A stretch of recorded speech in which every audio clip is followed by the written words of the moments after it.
भगवान की जय। ऐसे करुणी गर्जन शास्त्रास्त्रे सनिध पूर्ण धावून आले अवघे जन आशकवन ठाकिले।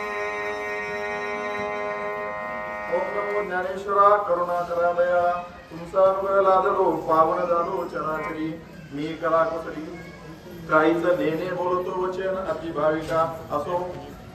इथे जमलेले सर्व गुरुजन मंडळी, सर्व माता मावल्या आणि सर्व ज्ञानवृद्ध तपोवृद्ध मंडळी यांच्या चरणी साष्टांग दंडवत करून या ठिकाणी होईल तशी येळेवाकडे सेवा करण्याचा प्रयत्न करतो। चुकलं उकलं असणारा पदरात टाका।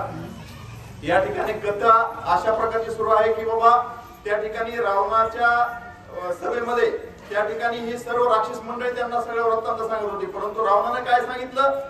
अहो म्हणले एकटं वानर आहे ते आणि वानराला तुम्ही घाबरता का आणि तुम्ही एकबार असणारा प्रयत्न करा।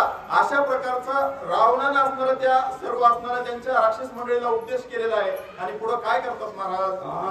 आशुक वनाच्या प्रसादात पुढील दुर्धर तोरणात नेटका वैसला हनुमंत काळ कृतांत प्रळावी।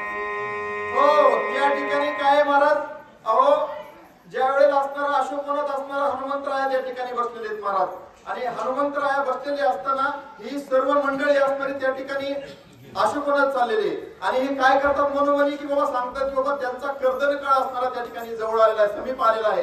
अशा प्रकारचे असणारे त्या ठिकाणी वृत्तांत असणारा चालू आहे। वानरा देखता दृष्टी शेस्त्रे कवळणी या मुष्टी किंकर दाविनले उता उची शेस्त्र दृष्टी समकाळे।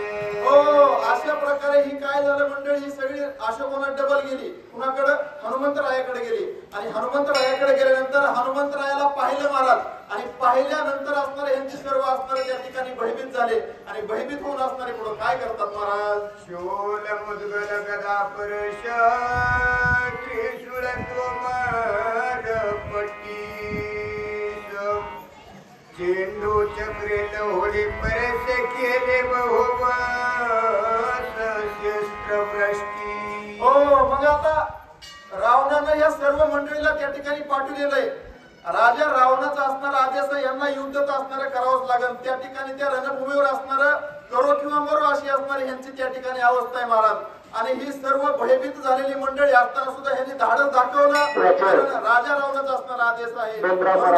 सर्व मंडळी काय झालं? ही सर्व त्या हनुमंतावर काय होतंय?